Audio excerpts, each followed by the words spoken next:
Welcome to Bite-Sized Greek Genealogy. I am Carol Kostakos Petranek from Spartan Roots. Hi, I'm Georgia Stryker Keilman of Hellenic Genealogy Geek.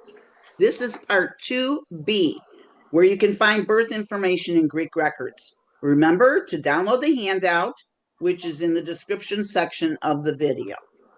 We discussed the election registers in part 2A. Today we will cover parish voter lists, the 1856 farmer census, military records, jurors lists, school records, and village history books. Now, this video is divided into sections.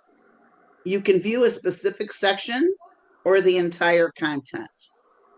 The 1856 farmer census is available at Greek Ancestry. Remember, this lists only farmers. It includes their names, marital status, and number of people in their family. Some municipalities include the farmer's age, while others do not. The importance of the census is that you know the number of people living in the family, and you can draw some important conclusions. In this slide above, the yellow line shows Demetrios Zacharakis is age 24, and his father's initial is N. He is living in a household of 3 people. I would assume that includes himself, his wife, and a child. On the orange line, we see that Anastasios Zacharakis is age 21. He is single and living in a household of 7 people. The fact that he is single and living in a family of 7 tells us that he most likely is still in his father's household. The green line is Yorgos, age 52, married with 7 people in his household. Even though there is no father's name for Anastasios, I wondered if he was the son of Yorgos for 2 reasons. Both were living in a household of 7 people in the same village, and Yorgos was old enough to be Anastasios' father. Further research proved this to be correct. Remember, every document is a clue, and it's critical to get everything available so you can compare and correlate the information. Let's look at a collection of 1856 parish voter lists. In 1856 in Laconia, an election was to be held for a vote for a new village priest. A register was compiled of all the parishioners who were eligible to vote. A woman who was the head of a household, perhaps a widow, could qualify. Information includes the voter's name and surname, his or her age, and sometimes the father's name. This collection was discovered by Gregory Kontos at the metropolis of Sparta. The practice of voting for a new priest continued until 1967. The list of the 1900s, we find some villages which have several successive years of voter lists, like the example above, 1932, 1933, 1935. These records are online at Greek Ancestry. When looking at the index, we find 6 men named Nikolaos Morphogenes. When we ordered these records, we can see the father's name and the age. That allows us to determine that there are only 2 Nicolases, Nicholas Stavros and Nicholas Yorgos. These parish voter lists did not survive in every parish. Some may be available online through Greek Ancestry or through the local parish or church metropolis. This is a military list, which is printed in the Government Gazette, the official government newspaper. It lists men who have turned 18 years old during the year and were then eligible to serve in the military. Every year, a military list was composed, which included all the candidates. This particular record is for Vasilios Konstantinos Babetsos. These are available through Greek Ancestry, and if ordered, you will receive a transcription like what you see on the right. It includes some very interesting information. For instance, it doesn't just list his given name, father's name, and surname, but the duration of his service, in this case 2 years, and the unit he was assigned to, the 1st Evzones Battalion in Agrinio. Military lists in later years may include different information. Let's look at jurors lists. These are among the first Greek records I ever researched because they had been microfilmed by Family Search and they were typeset. I ordered the microfilm and looked at it on a microfilm reader at a Family Search affiliated library. So, what are they and why are they important? After the War of Independence, the new government established a legal system, and men could be called to serve on a jury. These were men who were over 25 to 30 years old, Greek citizens, either owned property or met income requirements, and had a basic education. If you find an ancestor on a juror's list, you will see his name, age, village of residence, occupation, and his annual income. You will also know that he had a level education sufficient enough to understand basic legal proceedings, and they had the financial independence to take time away from his profession to serve on a jury. These lists were published in the Greek government gazette, the FAQ, and digitized images of some of the copies of these newspapers are available online. Refer to your handout for details. Let's switch over and talk about school records. Greece's school system was formally established in 1834, right at the beginning of the modern Greek state. Each municipality was required to establish a primary school and to pay both the maintenance costs of the school and the teacher's salary. School registers are among the few records that provide information on girls, which makes them especially valuable. At first, boys and girls attended separate schools, but about 1829 in Sparta, they started going to school together. There are three different types of school records: student registers, grade reports, and exam reports. These school records are kept by the GAC offices. Some are digitized and online at the GAC website under the regional office, while those that are not digitized are held on site at local GAC offices. Remember, the GAC is the General State Archives of Greece. I was both thrilled and surprised when one of my colleagues sent me this school register from the village of Anavriti. It's dated 1838, only 4 years after the school system was established. The only information recorded is the name of the students and their ages. However, there's a paragraph on the top that helps us understand why some students did not attend school or attended for just 1 or 2 years. This paragraph says in part, quote, "The city council gathered for a meeting to arrange the amount of money that is paid monthly by students' parents and to create a fund for the teacher," end quote.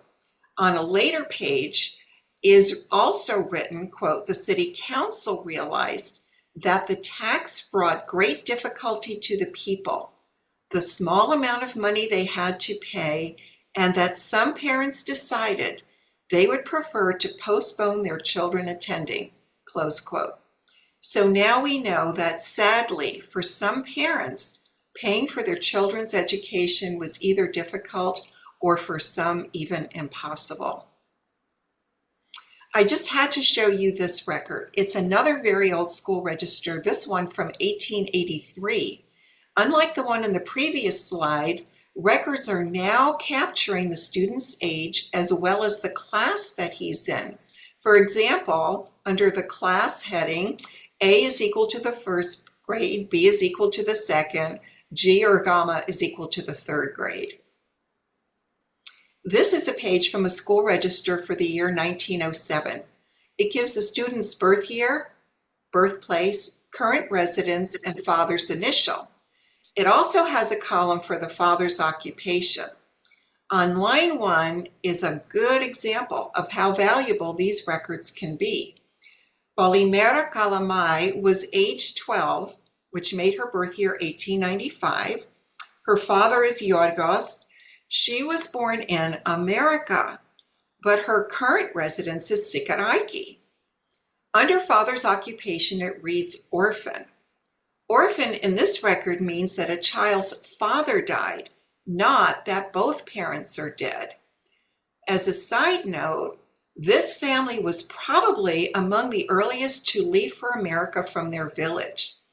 Based on Polimera's age, they would have left prior to 1895 when she was born in America. So a fascinating record to help us track a family. This sample of a student grade report also documents the student's full name, including the father's age and initial. What's so interesting here is to see how well the student did in each subject. These columns show the subjects of religion, the Greek language, and math. And Georgia and I made a fun comment that it seemed that the lowest grade the student got was in the Greek language. So that's always kind of fun to see those little details. Some archive offices may have books about the history of schools in their area.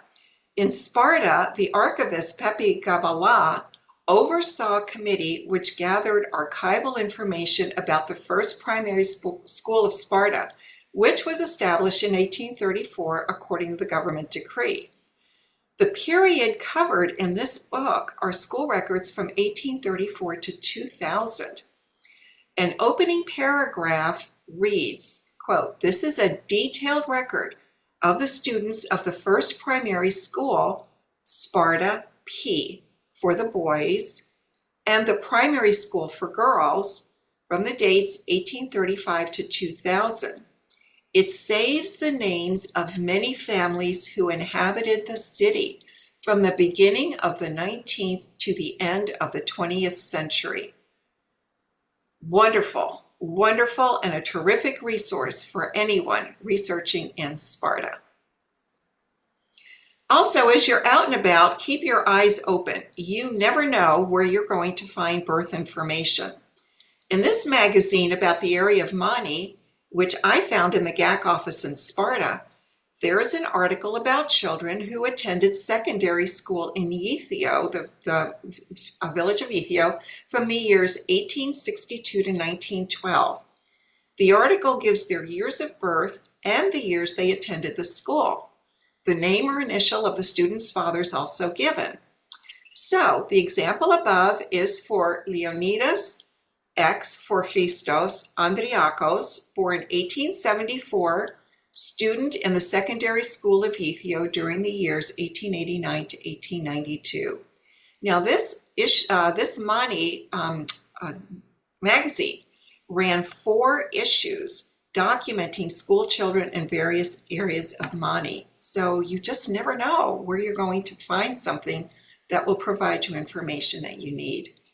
Another area to look in are libraries. When you're in Greece, go to the libraries. Last summer, I spent almost a month at the Central Library of Sparta in the room which holds the village history books, and there's a picture here that shows you what those books are like on the shelves.